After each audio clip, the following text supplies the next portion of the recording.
अस्सलाम वालेकुम, मैं हूं शाहजेब खानजादा। पाकिस्तान तहरीक इंसाफ ने 2 दिन पहले वफाक और पंजाब में हुकूमत बनाने का ऐलान किया। कल वजारत उज़्मा और वजारत आला पंजाब के उम्मीदवारों का ऐलान किया और आज ऐलान कर दिया है कि तहरीक इंसाफ वफाक में और पंजाब में अपोजिशन में बैठेगी। और इस वक्त भी तहरीक इंसाफ का इजलास जारी है, मुशावरत जारी है, जिसकी तफसीलात जैसे ही सामने आएंगी हम आपके सामने रखेंगे। और दूसरी तरफ मौलाना फजल रहमान ने तहरीक अदम एतमाद के हवाले से आज अपने कल के बयान पर यू टर्न ले लिया है, उसकी वजाहत कर दी है। 2022 की तहरीक अदम एतमाद के हवाले से जनरल फैज़ हमीद पर लगाए गए इल्जामात से वो पीछे हट गए हैं, मगर तहरीक इंसाफ को 2018 के इलेक्शन जिताने पर एक बार फिर जनरल बाजवा और जनरल फैज़ हमीद को चार्जशीट कर दिया है। मगर कल दिए गए उनके बयान की वजह से उनके पुराने इत्तेहादी उनसे नाराज हो गए हैं और दूरियां भी काफ़ी बढ़ गई हैं, तो साथ ही तहरीक इंसाफ से उनकी कुर्बत बढ़ती जा रही है। मौलाना फजल रहमान ने कल कहा था कि इमरान खान के खिलाफ तहरीक अदम एतमाद जनरल बाजवा और जनरल फैज़ हमीद के कहने पर लाई गई थी, जिन्होंने एक मीटिंग में सब पार्टीज को बुलाकर तहरीक अदम एतमाद के हवाले से ग्रीन सिग्नल दिया था।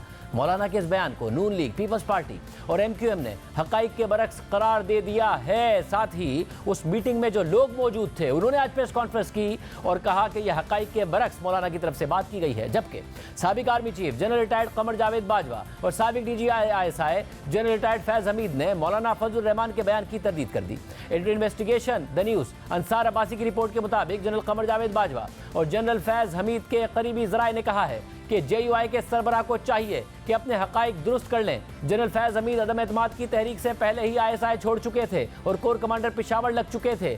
कमर जावेद बाजवा के करीबी ज़राए के मुताबिक जनरल बाजवा की मौलाना से 2 मुलाकातें हुई, एक मौलाना फजल रहमान के इमरान खान के खिलाफ लॉन्ग मार्च के वक्त और दूसरी 26 मार्च 2022 को दीगर अपोजिशन रहनुमाओं की मौजूदगी में हुई। ज़राए के मुताबिक दोनों जर्नलों ने अपोजिशन से कहा था कि इमरान खान को मुद्दत मुकम्मल करने दी जाए। लचक न दिखाने पर कहा गया कि अदम एतमाद की तहरीक वापस ले लें तो बदले में इमरान खान इलेक्शन का ऐलान कर देंगे। इसके अलावा जनरल बाजवा की तरफ से ज़राए से कहा गया था कि साबिक आर्मी चीफ जनरल बाजवा हल्फिया तौर पर मौलाना फजल रहमान के बयान की तरदीद करने के लिए तैयार हैं और तवक्को करते हैं कि मौलाना फजल रहमान भी इस बारे में हल्फिया बयान देंगे ताकि सच सामने आ सके। जिस पर मौलाना फजल रहमान ने जनरल बाजवा को मेज़बान गरीदा फारूकी के प्रोग्राम में जवाब दिया। मैंने एक बात कही है जो हक़ाइक़ पर मबनी है जी, और जो चीज़ें हमारे आंखों के सामने होती रही हैं उस पर तो ओत की बातें करना जो है वो गलत बात है। वो कहाँ ओत के एहतराम हैं उनके यहाँ? फ़ौज के अंदर कोई ओत का एहतराम है क्या? जनरल्स के यहाँ कोई ओत का एहतराम है क्या? जब उनके कमीशन होती है तो वो हल्फ नहीं उठाते कि हम सियासत में मुदाखलत नहीं करते? तो क्या उनको पता नहीं है कि वो मुदाखलत कर रहे हैं और करते रहते हैं हमेशा और अपना हल्फ तोड़ते रहते हैं? जो हमेशा अपनी इस दौरान मुलाजमत में मुदाखलत करते हैं और मुदाखलत करके अपना हल्फ तोड़ते रहते हैं, आज वो मुझे अगर कहता है कि मैं ओत उठाता हूँ तो इसकी क्या अहमियत होगी मेरी नज़र में? द न्यूज़ से बात करते हुए जनरल फैज़ हमीद के ज़राए ने कहा था कि जनरल फैज़ हमीद अदम एतमाद की तहरीक पेश किए जाने से कई माह पहले ISI छोड़ चुके थे। मौलाना साहब ये भूल गए हैं कि जिस वक्त इमरान खान के खिलाफ अदम एतमाद की तहरीक लाई गई थी उस वक्त जनरल फैज़ हमीद कोर कमांडर पेशावर थे। आज दिन भर ये मौक़िफ़ चलता रहा और फिर बाद में खुद मौलाना फजल रहमान अपने बयान से पीछे हटते हुए कहने लगे कि जनरल फैज़ हमीद का नाम गलती से उनकी ज़बान पर आ गया था, मगर साथ ही उन्होंने 2018 के इंतखाबात में धांधली कराने और PTI को जितवाने पर दोबारा जनरल बाजवा के साथ साथ जनरल फैज़ हमीद को भी चार्जशीट कर दिया। इस हद तक तो बात सही है कि जनरल फैज़ का जब मैंने नाम लिया है तो वो जैसे गलती से ज़बान पे आ गया, हालांकि वो नहीं थे। अच्छा, कोई शक नहीं है। मौलाना साहब ये बहुत बड़ी बात है, बड़ी हो या छोटी हो। मैं जनरल फैज़ को, जनरल बाजवा को, उसके पूरे रजीम को 2018 के इंतखाबात के धांधली का ज़िम्मेदार समझता हूँ।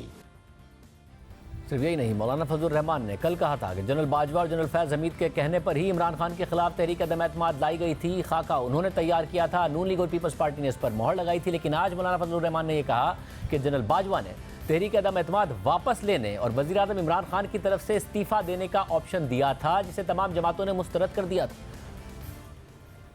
तहरीक की क़ुव्वत से तब्दीली लाओ, लेकिन जब सब दोस्तों ने कहा कि अदम एतमाद, तो अदम एतमाद पर इत्तेफाक हो गया। हमने राय छोड़ दी उनके लिए, दोस्तों के लिए, वहदत के लिए। अब बात यह है कि ये एक पैगाम था एक पैगाम था जो सबको दिया गया बुलाकर कि जी आप अगर अदम एतमाद न लाएं और वो वैसे ही इस्तीफ़ा दे दें तो। ठीक, ये कब की बात है मौलाना साहब? जिसका आप हवाला दे रही हैं, जिसका आप हवाला दे रही हैं, ज़रा अपने जहन पर भी थोड़ा सा। एक तो 26 मार्च 2022 को मुलाकात हुई आप जो जिस चीज़ का हवाला दे रहे हैं मैं उसी की पूरी वजाहत कर रहा हूँ कि एक पैगाम था कि भाई अगर इस्तीफ़ा दे दिया जाए और आप लाज़िम वापस लिया जाए। मैं तो उस वक्त मीटिंग में नहीं पहुँचा था। सब लोगों ने जवाब दे दिया था कि नहीं अब वो गुजर चुका है, अब एतमाद ज़रूरी है। तो ये एक चीज़ थी जो आई थी और आप सनसनी फैला कर ऐसा सवाल कर रहे हैं जैसे पहली बार आपसे अदम एतमाद का पाकिस्तान पर कोई बम गिर गया हो। दिलचस्प बात यह है कि बिलावल भुट्टो ज़रदारी तो गुज़िश्ता साल ही कह चुके हैं कि तहरीक अदम एतमाद के दौरान जनरल बाजवा का पैगाम आया था कि वो न्यूट्रल हैं, और तहरीक अदम एतमाद से 1-2 दिन पहले जनरल बाजवा ने हमें कहा था कि आप तहरीक अदम एतमाद वापस ले लें तो हम इलेक्शन करवा देंगे। जनरल बाजवा साहब खुद एक पैगाम आया था कि हम न्यूट्रल हैं, वो उसी न्यूट्रल सूरत हाल में हम कामयाब हुए। और जहाँ तक जनरल बाजवा साहब की बात है, हमारा अदम एतमाद का 1-2 दिन पहले जनरल बाजवा साहब ने हमें तो बुलाया था और हमें कहा था कि आप अपने अदम एतमाद वापस ले और हम इलेक्शंस करवाते हैं खान साहब के लिए। तो अगर हमें मदद कर रहे होते तो इस किस्म का रिक्वेस्ट मेरे ख्याल में हमारे पास नहीं आया। अब दिलचस्प बात यह है कि जब तहरीक अदम एतमाद पेश हो गई थी तो इमरान खान ने अमरीकी साजिश का बयानिया बनाकर और बहाना बनाकर डिप्टी स्पीकर कासिम सूरी के जरिए उसे मुस्तरद करा दिया था और फौरी तौर पर असम्बलियाँ तहलील कर दी थी और सदर आरिफ अलवी ने फौरी तौर पर उनके एडवाइस पर यह काम कर दिया था, यानी इलेक्शन का माहौल बन गया था। सिर्फ यही नहीं, तहरीक अदम एतमाद के बाद जब ये बहस चल रही थी कि क्या एस्टैब्लिशमेंट ने अपोजिशन को ऐसा कोई पैगाम भेजा था और अगर हाँ तो किसके कहने पर भेजा था, तो साबिक DGISPR major general Babar Iftikhar ने भी इसकी तस्दीक की थी और दावा किया था कि वज़ीर आज़म हाउस यानी इमरान खान के दफ्तर ने आर्मी चीफ जनरल कमर जावेद बाजवा से रब्ता किया था और बीच बचाव की बात की थी। और मुलाकात के दौरान 3 ऑप्शंस पर बात हुई थी, जिसमें से एक ऑप्शन ये था कि तहरीक अदम एतमाद वापस ले ली जाए तो इलेक्शन करवा दिए जाएंगे।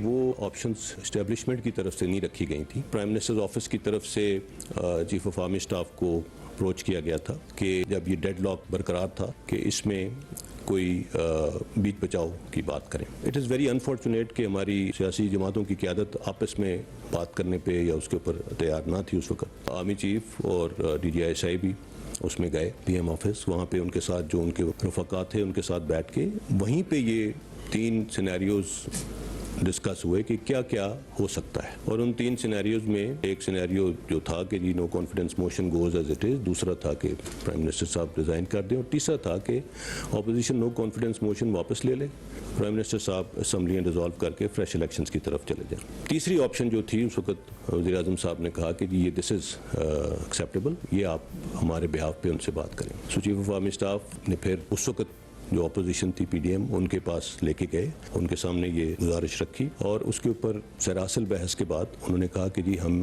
इस तरह का कोई कदम अब नहीं करेंगे, we will go as we want, as we have planned. जबकि आज मौलाना फजलुर रहमान का नया बयान सामने आने से पहले नून लीग के रहनुमा मलिक अहमद खान ने भी यही बात कही थी, बल्कि उन्होंने ये दावा भी किया कि जनरल बाजवा तो कह रहे थे कि अदम एतमाद ना करो। मौलाना ने उस वक्त कहा कि जनरल साहब आप हमें अदम एतमाद वापस लेने का कैसे कह सकते हैं।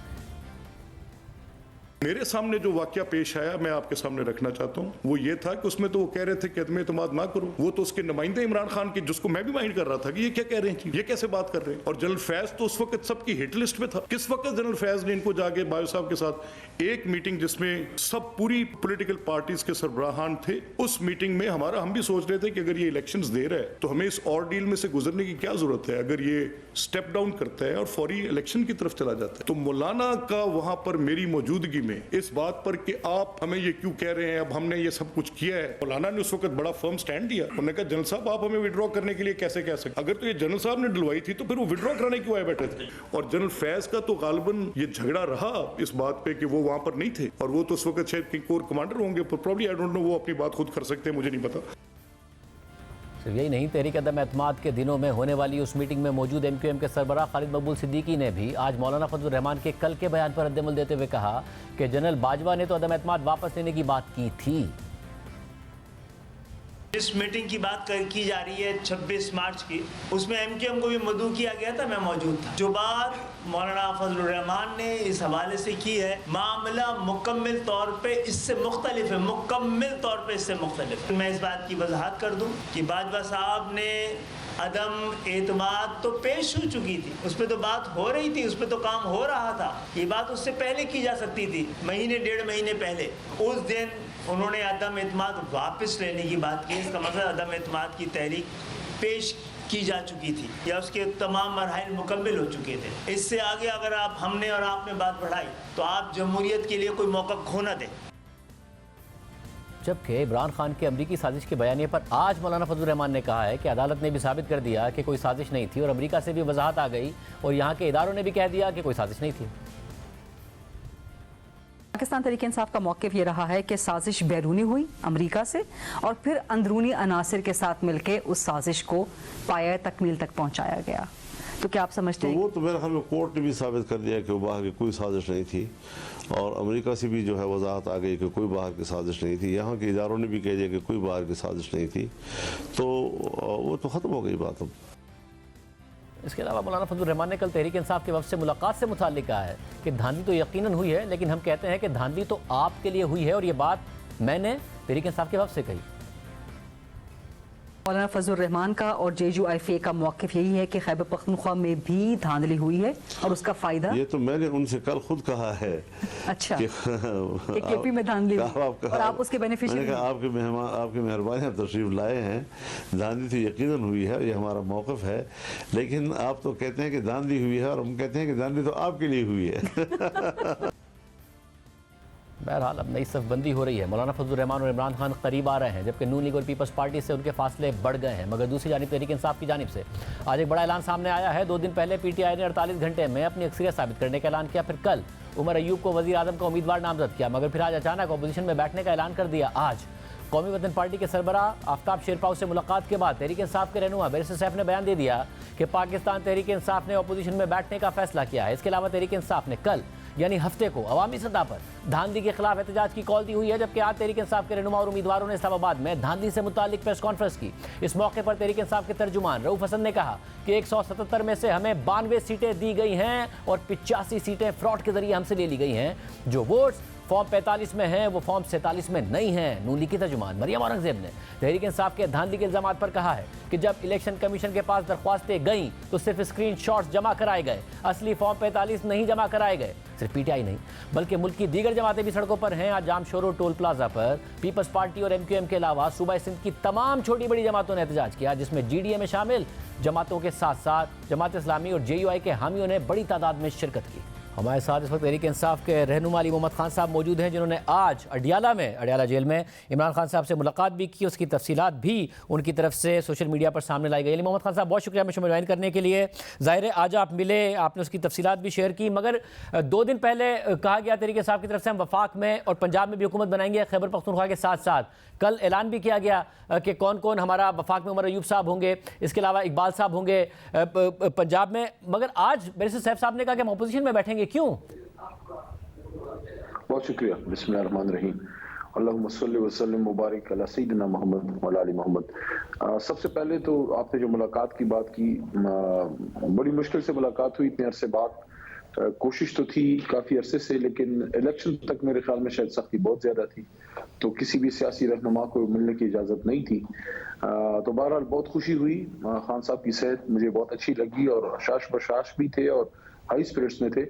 और फिर वहाँ जो सबसे इम्पोर्टेंट बात आपके सवाल से पहले मैं ज़रूरी समझता हूँ वो ये है कि मुल्क को आगे ले जाने की खातिर उनसे मैंने बात की, उनको हवाला दिया जो जमान पार्क में उनका एक इंटरव्यू था जिसमें फतह मक्का मॉडल की बात की थी, और उनका बिल्कुल उन्होंने नेल्सन मंडेला के ट्रुथ एंड रिकंसिलिएशन का भी हवाला दिया कि मुल्क को आगे ले जाने की खातिर हमें जो है तो दरगुजर और बड़े दिल का वो करना होगा कि हम मुल्क को आगे ले जाएं, बजाय सियासी इंतकाम के मुल्क आगे जाए। आपने ये ट्वीट में भी लिखा है कि नेल्सन मंडेला की तर्ज पर उन्होंने हवाला दिया ट्रूथ एंड रिकंसिलिएशन कमीशन का, तो ये ज़ाहिर है ट्रूथ एंड रिकंसिलिएशन से इस्टेब्लिशमेंट के किरदारों पर भी उन्होंने इल्जामात लगाए हैं। सियासतदान सबके साथ वो बात कर रहे हैं कि जी सबके साथ ट्रूथ एंड रिकंसिलिएशन करके आगे बढ़ना है। देखिए, उन्होंने जो बात की है वो ये है कि मुल्क को आगे ले जाने की खातिर आपको सच बोलना होगा और इंतकाम की बजाय इस्तेहकाम या डेवलपमेंट की तरफ मुल्क को आगे ले जाना वो बहुत अहम है। और साथ में उन्होंने ये भी कहा जो हमारी जो सीटें वो छीनी गई हैं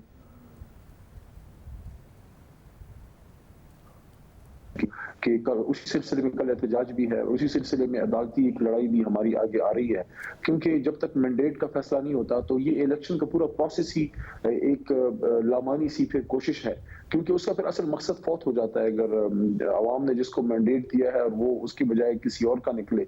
लेकिन मैं समझता हूँ कि जेल के अंदर इतने दिन रहने के बाद भी अगर इमरान खान साहब ट्रुथ एंड रिकंसिलिएशन और इस्तेहकाम और फतेह मक्का मॉडल की बात करते हैं, इसका मतलब है कि वो अपने जाती इंतकाम की बजाय मुल्क को आगे ले जाने की जो है वो सोच पे यकीन रखते हैं। मुझे बड़ी खुशी हुई लीडर की सोच पे, और खुश भी थे पूरे मुल्क में हमारी जीत पे। मरदान में जो हमें जीत मिली, लाहौर में, पूरे मुल्क में, और खोसा साहब ने उनको कहा कि लाहौर की मेरी जीती हुई सीट आपकी अमानत है, तो खान साहब ने कहा कि नहीं, मैं मियां वाली से फिर आऊंगा, आप अपनी सीट रखिए, वो आपको जो है मुबारक हो। आमिर डोगर साहब हमारे साथ थे। आमिर डोगर साहब से उनकी जेल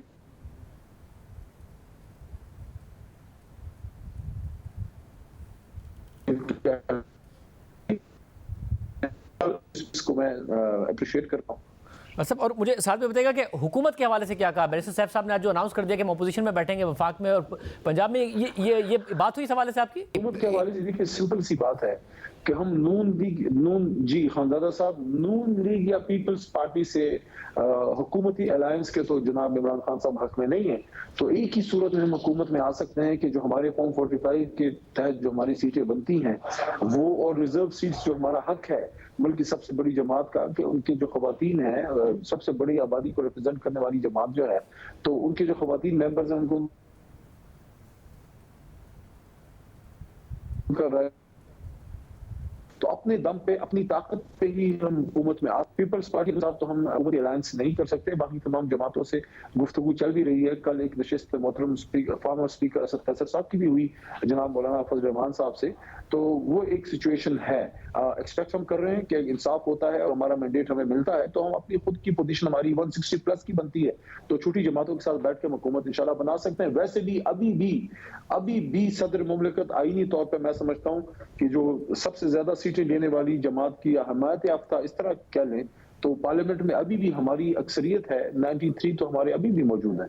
वैसे मगर ज़ाहिर है पाकिस्तान का जो आइन है उसके मुताबिक आपको ऐवान के अंदर जो जमात उस दिन अक्सरियत साबित करेगी वो वज़ीर आज़म अपना मुंतखब करा पाएगी। तो आपको ये लग रहा है कि जो फॉर्म 45 का फैसला है, जिस पर आज एक तवील प्रेस कॉन्फ्रेंस भी आप लोगों की तरफ से की गई कि सबूत मौजूद है, वो नहीं आ पाएगा 29 फरवरी तक, इसलिए मुश्किल होगा कि अभी फिलहाल आप हुकूमत बना सकें?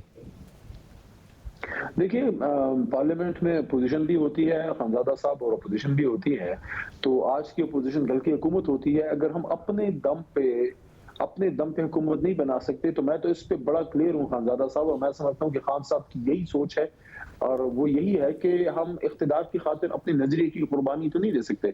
आर्जी तौर पे अगर आप अपोजिशन में भी बैठते हैं लेकिन आपको अपनी सीटें अगर अदालत से फिर मिलती हैं या अगर इलेक्शन कमीशन से मिलती हैं और हमारी सीटें रिकवर होती हैं फॉर्म 45 की वजह से जो उन्होंने ज़ाया की हैं, तो हम फिर इंशाल्लाह बाद में भी हुकूमत में आ सकते हैं। लेकिन फिलहाल अभी भी हम समझते हैं कि राइट हमारा है, दावत हमें दी जाए, फिर हम प्रूफ कर पाते हैं नहीं कर पाते अलग चीज है। अपोजिशन में तो फिर आप ऑटोमेटिकली बैठेंगे, लेकिन नजरिए पे कॉम्प्रोमाइज नहीं करेंगे इंशाल्लाह। बहुत शुक्रिया। अली मोहम्मद खान साहब हमारे साथ मौजूद थे, बड़ी अहम बात कर रहे हैं। मगर आज नवाज शरीफ की सदारत में नून लीग का इजलास हुआ है, उसके बारे में इतलात आ रही है कि मशवरा दिया गया है कि नून लीग भी सिर्फ पंजाब में हुकूमत बनाए, वफाक में हुकूमत ना ले। साथ ही आज जो मुज़ाकराती कमेटियां पीपल्स पार्टी और नून लीग की, उनका इजलास होना था वो मुलतवी हो गया।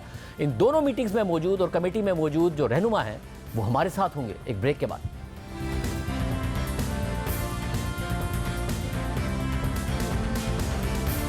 हमारे साथ नून लीग के सीनियर रहनुमा मलिक अहमद खान साहब मौजूद हैं। मलिक अहमद खान साहब, बहुत शुक्रिया हमें शो में ज्वाइन करने के लिए। आज जो नवाज शरीफ साहब के ज़ेरे सदारत इजलास हुआ है उसमें भी आप मौजूद थे। जो पावर शेयरिंग के लिए पीपल्स पार्टी से कमेटी मुज़ाकरात कर रही है उसमें भी आप मौजूद हैं। और जो जनरल बाजवा वाला किस्सा मौलाना फजल रहमान बता रहे हैं, आप उस मीटिंग में भी मौजूद थे जिसके हवाले से आज आपने प्रेस कॉन्फ्रेंस भी की है। मगर पहले तहरीक इंसाफ ने कोई 2 दिन पहले ऐलान किया था और ऐलान ये था कि हम वफाक में और पंजाब में हुकूमत बनाएंगे, हमारी मेजॉरिटी मिल जाएगी 48 घंटे में। कल उन्होंने वज़ारत उज़्मा के लिए उमर अयूब साहब का और फिर इकबाल साहब का जो है वो ऐलान किया पंजाब की वज़ारत आला के लिए, बट नाउ उन्होंने कहा हम अपोजिशन में बैठेंगे।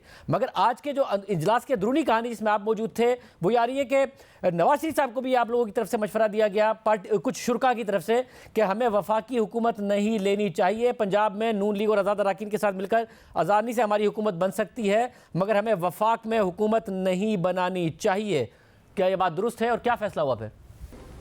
देखिए, ये एक इसमें बातचीत ऐसे है कि जो पिछला तजर्बा है जो कोalition गवर्नमेंट का था उसमें इफ़ेक्टिवनेस ऑफ गवर्नमेंट पे कोई ज़िक्र ज़रूर है और इस पे सारे लोगों की अपनी अपनी एक राय है और वो ये राय अपनी लीडरशिप के सामने रख रहे हैं कि जो एक्सपीरियंस था जो 16 माह की हुकूमत में जिसमें बेशुमार पार्टीज़ थीं जिनमें मौलाना भी थे और उनके पास मेजर मिनिस्ट्रीज़ थीं, इस तरह पीपल्स पार्टी की थी, दो बिल्कुल मुख्तलिफुल ख्याल सियासी जमातें हैं और अगर वो कन्वर्ज करती हैं तो उनकी कन्वर्जेंस पहले कुछ उन नकात पे हो जानी चाहिए जो कि गवर्नेंस के पिविटल पिलर्स होंगे और अगर वो नहीं होते तो फिर ऐसी गवर्नेंस का फ़ायदा नहीं होगा जिसके नताइज अवाम के लिए अच्छे ना निकल सकें, जिससे अवाम की तकालीफ में कमी ना सके। तो पहले उन पॉइंट्स पे कन्वर्ज कर जाएं और फिर उसके बाद कॉम्पोजिशन पे बात हो। इस हद तक और इस पैराए में ये बातचीत है। मगर पीपल्स पार्टी तो कैटेगोरिकली कह रही है कि हम नहीं बनेंगे पावर शेयरिंग का हिस्सा, आपको वोट देकर प्राइम मिनिस्टर आपका इलेक्ट ज़रूर करा देंगे, यानी आपकी मिनॉरिटी गवर्नमेंट बनेगी। तो पार्टी फिर भी तैयार है और आज पार्टी ने यही फैसला किया है नवाज शरीफ साहब की क़यादत में, क्योंकि आज आपका जो मीटिंग होनी थी आपकी कमेटी की जिसका आप भी हिस्सा हैं पीपल्स पार्टी के साथ, वो नहीं हुई। जी, वो तो सिंपली इसलिए कि शायद पीपल्स पार्टी के दोस्तों की कोई मसरूफियत थी, उनकी कोई पॉलिटिकल इंगेजमेंट थी, कोई गालिबन शायद 7 में शायद बिलावल साहब ने वहाँ जाना था और फिर वो जो उस कमेटी के शुरका थे वो भी उनके साथ थे, तो इस वजह से वो कल पे गई और हमारी ऑब्वियसली अपनी लीडरशिप के साथ एक इंगेजमेंट थी। यानी कि आप लोगों का भी फैसला है कि आप हुकूमत बना रहे हैं, मगर एक मिनॉरिटी हुकूमत बनाएं अगर आप, उस सूरत में जब तहरीक इंसाफ कह रही है असेंबली के अंदर असेंबली के बाहर हम एहतजाज जारी रखेंगे, मौलाना फजल रहमान कह रहे हैं कि असेंबली में आ रहे हैं मगर ये कंसिडर कर रहे हैं कि हमने पार्लिमानी सियासत का हिस्सा रहना है नहीं रहना, मगर असेंबली के अंदर असेंबली के बाहर एहतजाज जारी रखेंगे। GDA ने आज एहतजाज किया है और एक बड़ा पावर शो हमें नज़र आया जिसमें जमात इस्लामी भी मौजूद, GDA की पार्टीज़ भी मौजूद, उन सब ने सिंध के अंदर एक एहतजाज किया है। आप हुकूमत करेंगे कैसे? ना असेंबली के अंदर आपके पास मेजॉरिटी है, वहाँ पर आपको एक बहुत टफ टाइम फेस करना पड़ेगा, असेंबली के बाहर सड़कों पर प्रोटेस्ट हो रहा होगा, कैसे हुकूमत करेंगे आप? नहीं शाहज़ाद साहब, ये तो इसमें कोई शक नहीं है कि ये बड़े चैलेंजिंग टाइम्स हैं और ये अनडाउटेडली इस पर कोई दो राय नहीं हो सकती कि कुछ पॉलिटिकल करैक्टर्स ऐसे हैं जिनके वजूद के साथ अदम इस्तेहकाम जुड़ा हुआ है, इसमें भी कोई दो राय नहीं है और आप उनकी ट्रेल ले सकते हैं, क्रोनोलॉजिकल ऑर्डर में ले सकते हैं। आप ज़्यादा दूर ना जाएं, 2014 ऑनवर्ड्स, 14 अगस्त 2014 ऑनवर्ड से आप देख सकते हैं, आपके भी मुशाहिदे में है, आपसे बेहतर किसने कवर किया इन सारी चीज़ों को।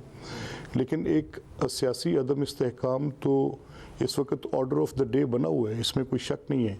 ये इन इंतखाबात से पहले भी था, प्री इलेक्शन। मगर देखिए आपको 2013 के बाद भी अदम इस्तेहकाम का सामना करना पड़ा, इसमें कोई शक नहीं है। 2014 से धरने शुरू हुए, इस्टेब्लिशमेंट की बैकिंग के साथ वो धरने थे, जनरल ज़हीरुल इस्लाम और ये सारे मामला हुए, बट आपके पास मेजॉरिटी थी अपनी, इसलिए आप कम से कम इतनी डिस्टेबलाइजेशन के साथ जो अदालतों की तरफ से थी, सड़कों पर थी, आप डिलीवर कर पाए, जिसका मियां नवाज शरीफ साहब कैंपेन में क्रेडिट ले रहे थे। अब मेजॉरिटी नहीं होगी आपके पास, तो करेंगे क्या आप? और ऐसी सूरत में जो आपके पास मिनॉरिटी है उस पर भी सवाल उठ रहा है, उस पर भी आज तहरीक इंसाफ ने बाकायदा कहा कि फॉर्म 45 हमारे पास मौजूद हैं, बैनुल अक़वामी और लोकल मीडिया के सामने उन्होंने रखे हैं, तो कैसे करेंगे आप जब लेजिटिमेसी पे सवाल उठ रहा होगा? ये देखिए, मैं आपकी इजाज़त से आपकी इस बात को दो हिस्सों में तकसीम कर लेता हूँ कि अगर पॉलिटिकल पार्टीज़ यानी PMLN और पीपल्स पार्टी किसी उन नुकात पे जिनका मैंने आपसे जिक्र किया उस पर कन्वर्ज कर जाते हैं और वो अपनी गवर्नेंस के लिए कुछ रोड मैप एक तय कर लेते हैं, तो फिर माइनॉरिटी गवर्नमेंट की बात कोलिशन में होते हुए तो माइनॉरिटी नहीं रह जाएगी। ये ज़रूर होगा कि एज अ पॉलिटिकल पार्टी हमारे वो रिक्वायर्ड नंबर्स सोलली हमारे पास नहीं हैं, लेकिन कोलिशन की सूरत में तो वो दस्तयाब होंगे। लेकिन जहाँ तक आपका ये जिक्र है कि ये जो फॉर्म 45 को लेके PTA बात कर रही है, तो मैं गालिबन जो आपके पिछले सवाल के जवाब में मैं आपसे अर्ज कर रहा था वो यही थी कि ये जो 35 पंक्चर्स, वो फिर प्रेसिडेंट अलवी की tweet at the later stages जिसमें उनका ये कहना कि वो बात दुरुस्त नहीं थी और गलत थी, एक पॉलिटिकल पोजीशन थी, तो ये आपके सामने ये तारीख का हिस्सा है कि चाहे वो डस्का का इलेक्शन हो, single one alone stand alone election हो, या चाहे पूरे मुल्क के इलेक्शंस हों या कोई बड़े पैमाने पे बाई इलेक्शंस हों, तो हारने वाले के पास वो हौसला जो ख्वाजा साद रफीक ने दिखाया बड़ा मुश्किल से नजर आता है। वो तहरीक इंसाफ की तहरीक इंसाफ का जरूर एक ट्रैक रिकॉर्ड है जिसमें झूठे इल्जामात की एक लंबी फहरिस्त है, मगर इस वक्त जो इलेक्शन है उसके ऊपर वो फॉर्म 45 लेकर पेश कर रहे हैं, अपनी वेबसाइट्स पर अपलोड कर रहे हैं। आप उन फॉर्म 45 को झूठा कह रहे हैं, मगर अपनी तरफ से जो आपके उम्मीदवार जीते हैं वो अपने फॉर्म 45 नहीं पेश कर रहे हैं, वो पेश कर दे काउंटर में कि देखिए जी ये हमारे हैं। अब अगर एक शख्स कोई फॉर्म लेकर आता है, मैं एलेज कर सकता हूँ कि ये फॉर्म काउंटरफीटेड है, ये फॉर्म्स करेक्ट नहीं है, उन्हीं के मुकाबिल फॉर्म्स उस अब कॉन्स्टिट्यूंसी वाइज इनके रिप्लाइज हम दे रहे हैं, इनके कॉन्स्टिट्यूंसी वाइज रिप्लाइज हम देंगे भी। ये जैसे कोई कहता है कि जी ये हल्का ए है और इस हल्का ए के ये फॉर्म 45 मेरे पास हैं, तो मैं अपना रेलेवेंट रिकॉर्ड जो उसको निगेट करेगा वो प्रॉपर फोरम जो भी उसका फोरम लीगल फोरम है वहाँ पर भी दूंगा, और ऑब्वियसली जब मैं उसको एक पब्लिक डॉक्यूमेंट के तौर पे पेश करूंगा तो वो सर मीडिया के लिए भी अवेलेबल होगा। मगर इस सूरत में अब हम कहीं एक ऐसे जानिब तो नहीं जा रहे हैं जिसमें निज़ाम को ही ख़तरा पैदा हो जाए, क्योंकि आज पीर पगारा साहब ने भी कहा निज़ाम के हवाले से और मार्शल लॉ के हवाले से सब सड़कों पर हों, सब पार्लियामेंट के अंदर भी एहतजाज कर रहे हों, हुकूमत कमज़ोर हो, तो उस तरफ तो मामला नहीं जा रहा है। देखिए मैं शाहजेब साहब I share the same fears जो आपके हैं मेरे भी हैं, और मैं समझता हूँ एक पॉलिटिकल वर्कर के तौर पे कि जमहूरियत के लिए जमहूरी रवैये ज़रूरी हैं। जहाँ पर जीतने का आपके अंदर आपके पास एक वेलर या विगर होता है कि मैंने जीतना है, वहाँ हारने का हौसला भी होना चाहिए। दूसरे टॉपिक पर आते हुए, एक मौलाना फजल रहमान ने कल बात की, इल्ज़ाम लगाया, आपने आज उसके हवाले से प्रेस कॉन्फ्रेंस की, पीपल्स पार्टी ने भी प्रेस कॉन्फ्रेंस की, MQM ने भी प्रेस कॉन्फ्रेंस की, आप खुद उस मीटिंग में मौजूद थे। अब मौलाना एक और बात कर रहे हैं उनकी जमात की तरफ से जो की जा रही है, उन्होंने जनरल फैज़ के हवाले से क्लैरिफिकेशन दे दी कि हाँ जी वो गलती से हो गया। उन्होंने ये क्लैरिफिकेशन भी दे दी कि जिस इजलास की वो बात कर रहे हैं उसमें तो असल में जनरल बाजवा ने ये कहा था कि आप अदम एतमाद वापस ले लें, वो इस्तीफे के लिए तैयार हैं, मगर पार्टीज नहीं मानी। मगर अब ये इंदिया दिया जा रहा है कि पहले आप भी मौलाना के साथ ये कह रहे थे कि इस्तीफे देने असेंबलियों से सिर्फ पीपल्स पार्टी को जो है उनकी तरफ से मैनेज किया गया, जनरल बाजवा और दीगर की तरफ से, कि जी आप अदम एतमाद लेकर आएँ, फिर आपको भी किसी ने मनाया अदम एतमाद के लिए। इस तरीके से बात आगे बढ़ी, यानी कि जो पहल अदम एतमाद की जो इनिशिएटिव है उसके पीछे जनरल बाजवा थे। नहीं सर, बिल्कुल मैं आपको इसको इस ऑर्डर में रख दूं, क्योंकि देखें एक लेटन की मैक्सिम है कि a person can lie, but उसका तर्जुमा ये है कि एक शख्स तो अपनी मर्ज़ी के मुताबिक को बयान दे सकता है, लेकिन वाक़यात ऐसा नहीं करते, वाक़यात हकीकत हाल बयान करते हैं। अगर मौलाना के पास ऐसी एविडेंस है, हम भी देखना चाहेंगे, जिस तरह आज एक it was a treat for me see कि मौलाना दो मुतहारिब पॉलिटिकल फोर्सेस जो बिल्कुल ही एक एक्सट्रीम पोजीशंस पे थी आपस में बातचीत कर रहे हैं, अच्छा लगा मुझे देख के, मुझे इस पे एतराज़ नहीं है। लेकिन मैं एक जेन्युइन ऑर्गेनिक पॉलिटिकल मूव जिसकी नंबर्स के साथ ताल्लुक़ था, उसको इस चीज़ पे कि किसी के कहने पर किया गया, ये रादर उस पॉलिटिकल प्रोसेस के साथ ज़्यादती है जिसको मौलाना खुद स्टेयर कर रहे थे। और जिस मीटिंग का मौलाना जिक्र कर रहे हैं, चलें फ़र्ज़ महाल आप ये तसव्वुर करें कि मौलाना जो कह रहे हैं तो उसमें कॉन्ट्रडिक्शन क्या है। मुझे मौलाना का बेहद एहतराम है, मैं अपनी बात करने से पहले अपने उस एहतराम के रिश्ते को क्वालिफाई कर रहा हूँ कि मैं मौलाना की वो देवबंद एक बड़ा मकतबा फ़िक्र है, उसके वो बड़े जय्यद सरबराह हैं, वो एक सियासी तौर पे बड़ी बसीरत रखने वाले आदमी हैं। हैविंग सेड सो, मैं ये कह रहा हूँ सर कि मौलाना एक तरफ कह रहे हैं कि जनरल बाजवा ने तहरीक में एतमाद दिलवाई, दूसरी तरफ वो ये कह रहे हैं कि वो उस मीटिंग में जो 26 तारीख की मीटिंग का जिक्र है उसमें कह रहे हैं कि आप तहरीक में एतमाद वापस ले लें और इमरान अपनी गवर्नमेंट डिज़ोल्व करते हैं और वो इलेक्शंस में जाते हैं, जिस पे मौलाना की ये पोजीशन थी। I happen to be there, मैं विटनेस इस अकाउंट का। मौलाना ने रेजिस्ट किया, उन्होंने कहा ये जमहूरी लोगों का काम है, आपका इसके अंदर कोई दखल नहीं है, अब आप उसको फिर एक और मज़ीद फेस सेविंग ना दें और उसको आप हमें जमहूरी तरीके से बाहर निकालने दें। तो वो अकाउंट ऑफ द मीटिंग मौलाना की इस बात के साथ कतई तौर पे कोई मेल तालमेल नहीं रखता सर। ये बिल्कुल इतनी बड़ी कॉन्ट्राडिक्शन है जिसको शायद मौलाना खुद भी एक्सप्लेन नहीं कर पाएंगे। बहुत शुक्रिया। दूसरी तरफ एहतजाज शुरू हो चुके हैं, सिंध में एहतजाज हो रहे हैं, बलूचिस्तान में एहतजाज हो रहे हैं, शाहराहों पर एहतजाज हो रहे हैं, बंद की हुई हैं, दाखिली रास्ते बंद किए हुए हैं, मामला जा कहाँ रहा है, बात करेंगे ब्रेक के बाद। में दोबारा खुशामदीद नाजरीन। सूरत हाल किस तरफ जाती नजर आ रही है, हमारे साथ सीनियर साथी जज़ाकार हामिद मीर साहब मौजूद हैं। मीर साहब बहुत शुक्रिया हमें शो में ज्वाइन करने के लिए। मीर साहब, ज़ाहिर रोज़ाना सूरत हाल बदल रही है और पीर पगारा साहब ने इस अंदेशे का इज़हार किया कि मुल्क में मार्शल लॉ ना लग जाए, कहाँ जा रही है, कोई इस्तेहकाम की सूरत नजर आ रही है आपको? बहुत सी चीज़ें ऐसी हैं जो आपको टीवी चैनल्स पर नज़र नहीं आ रही। मसलन बलूचिस्तान के बहुत से इलाकों में एहतजाज हो रहा है, सड़कें बंद हैं, और आज मुझे कुछ जो बलोच रहनुमा हैं वो बता रहे थे कि कोयटा से या तुर्बत से इस्लामाबाद आना मुश्किल है क्योंकि रास्ते बंद हैं। और आज तो सिंध और पंजाब को जो सड़कें मिलाती हैं ओबाड़ों के करीब वो भी बंद हैं क्योंकि वहाँ पे JUI वाले बैठे हैं, और हैदराबाद बाईपास पे जामशोरों के करीब जो है वो GDA वाले बैठे हुए हैं। इसी तरह आपको पता है नसीराबाद में पीपल्स पार्टी वाले RO के दफ्तर के बाहर 8 दिन से बैठे हुए हैं, और मुख्तलिफ तुर्बत गवादर हर जगह पे एहतजाज हो रहा है। जो आज पीर पगारो साहब ने बात की है अपनी तकरीर में, जो उन्होंने कुछ गुफ्तगू की है, उससे ज़्यादा खौफनाक बातें जो हैं वो बलूचिस्तान के कुछ रहनुमा कर रहे हैं। तो मैं आज क्योंकि बहुत से लोगों को मिला हूँ तो मैं तो यकीनन आपको साफ साफ बताऊँ बड़े अरसे के बाद मैं बहुत ज़्यादा परेशान हो गया हूँ। तो कोई मार्शल लॉ लगा दे, कोई एमरजेंसी लगा दे तो ये सूरत हाल जो है ये उनसे नहीं संभाली जाएगी, ये मज़ीद ख़राब होगी। इसलिए कि इस सूरत हाल को सिर्फ और सिर्फ एक ही इदारा जो है वो संभाल सकता है और उसका नाम है इलेक्शन कमीशन ऑफ पाकिस्तान। लेकिन अभी तक ऐसा लग रहा है कि इलेक्शन कमीशन ऑफ पाकिस्तान जो है या तो बेख्तियार है या उसको सूरत हाल की नज़ाकत का एहसास नहीं है कि सिर्फ आज के दिन, अभी PTI ने तो कल एहतजाज करना ना, आज जो जमातें एहतजाज कर रही हैं मुख्तलिफ इलाकों में पाकिस्तान के, उनकी तादाद 10 के करीब बनती है, और उसमें GDA को भी आप शामिल कर लें जो बहुत सी जमातों का इत्तेहाद है। तो इसलिए मैं ये समझता हूँ कि अगर पीर पगारो साहब ने मार्शल लॉ की बात की है तो मार्शल लॉ किसी मसले का हल नहीं है, और मैं तो हमेशा यही कहता हूँ कि बदतरीन जमहूरियत जो है वो बेहतरीन आमरीत से या बेहतरीन मार्शल लॉ से बेहतर है। लेकिन हमें एक चीज़ पर ज़रूर गौर करना चाहिए शाहजेब साहब, और वो ये है कि आज जो वर्ल्ड डेमोक्रेसी इंडेक्स आया है जो दी इकोनॉमिस्ट ने जारी किया है, उसमें पाकिस्तान बहुत दर्जे नीचे गिर गया है।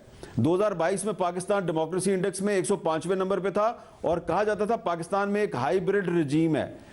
लेकिन अब जो 2023 का जो डेमोक्रेसी इंडेक्स आया है उसमें पाकिस्तान 118वें नंबर पे चला गया है, यानी कि कितने दर्जे गिरा है, 105 से 118 कितने दर्जे गिर गया। और पाकिस्तान का शुमार अब अथॉरिटेरियन रिजीम्स में होता है, यानी कि आमराना निज़ाम वाली रियासत। तो ये आप खुद ही सोच लें कि वर्ल्ड डेमोक्रेसी इंडेक्स कह रहा है कि पाकिस्तान में जमहूरियत है ही नहीं है। और सब तो फिर और हम सब इस सूरत हाल में इलेक्शन के नाम पे भी लोग कहते हैं फ्रॉड हो गया। और फिर इस सूरत में नून लीग क्यों, हालांकि उन्हें मैंडेट नहीं मिला वफाक में उस तरीके से, पंजाब में हुकूमत मिल रही है, क्यों इतनी ख्वाहिश और इतनी जिद नजर आती है कि जी हमने वफाक में हुकूमत बनानी है, जब पीपल्स पार्टी को भी पता है, वो भी दूर हट रहे हैं और ये नजर आ रहा है कि जो भी रजीम होगा वो ज़ाहिर एक हाइब्रिड रजीम ही होगा जिसमें वफाकी हुकूमत के इख्तियारात बहुत महदूद होंगे। क्या वजह है कि इतना ज़्यादा नून लीग की ख्वाहिश है कि हमने वफाक में हाल में हुकूमत बनानी? देखें, मैं नहीं समझता कि ये नून लीग की एक इज्तिमाई ख्वाहिश है। नून लीग में बहुत से ऐसे लोग हैं जो समझते हैं कि उनको हुकूमत नहीं बनानी चाहिए। मैं उनको, मेरी अभी आज नून लीग के बहुत से लोगों से भी बात हुई है, लेकिन शहबाज शरीफ साहब का ख्याल है कि उन्होंने पहले भी बहुत कुर्बानी दी है, उन्होंने सियासत की बजाय रियासत को बचाया है। तो पाकिस्तान की इकॉनमी इस वक्त एक बहुत ही तशवीशनाक सूरत हाल से दो चार है। तो इकॉनमी को बचाने के लिए और जो IMF के साथ कमिटमेंट्स हैं उनको पूरा करने के लिए हमें हुकूमत बनानी चाहिए, लेकिन दूसरी तरफ वो ये हुकूमत पीपल्स पार्टी के बगैर नहीं बना सकते। और पीपल्स पार्टी की जो क़यादत है उसके बहुत से तहफ़्फ़ुज़ात हैं, जिस तरह के मौलाना फजलुर रहमान साहब ने खुल के अपने तहफ़्फ़ुज़ात बयान करने शुरू कर दिए हैं। पीपल्स पार्टी अभी तक खुल के बात नहीं कर रही, लेकिन किसी मरहले पे मुझे लगता है कि पीपल्स पार्टी को भी मजबूर कर दिया जाएगा कि वो भी इसी तरीके से गुफ्तगू करे जिस तरह के मौलाना फजलुर रहमान साहब कर रहे हैं।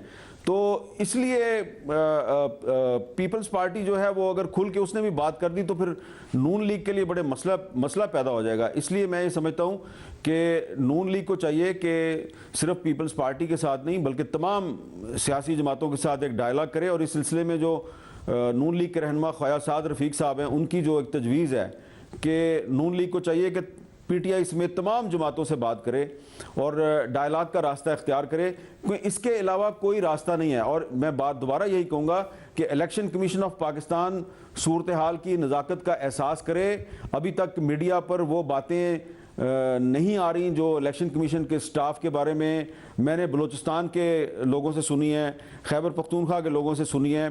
एक आज बलोच रहनुमा जो तमाम सारी ज़िंदगी इस्टेब्लिशमेंट की राइट साइड पे खड़े रहे हैं, आज वो उन्होंने एक ऐसी बात की है जो पीर साहब पगारो ने जो पेमेंट वाली बात की है उससे मिलती जुलती है, लेकिन बहुत ही तशवीशनाक बात है। तो अगर ये बातें जो हैं ये पब्लिकली होनी शुरू हो गई, पाकिस्तानी मीडिया नशर नहीं करेगा, गैर मुल्की मीडिया नशर करना शुरू कर देगा, सबूत सामने आ जाएंगे, फिर आप बताएं कि पाकिस्तान की इज्जत किधर जाएगी। बहुत शुक्रिया आमिर साहब, तज़िया दे रहे थे। आज के प्रोग्राम में इतना ही, इजाज़त दीजिए, अल्लाह हाफ़िज़।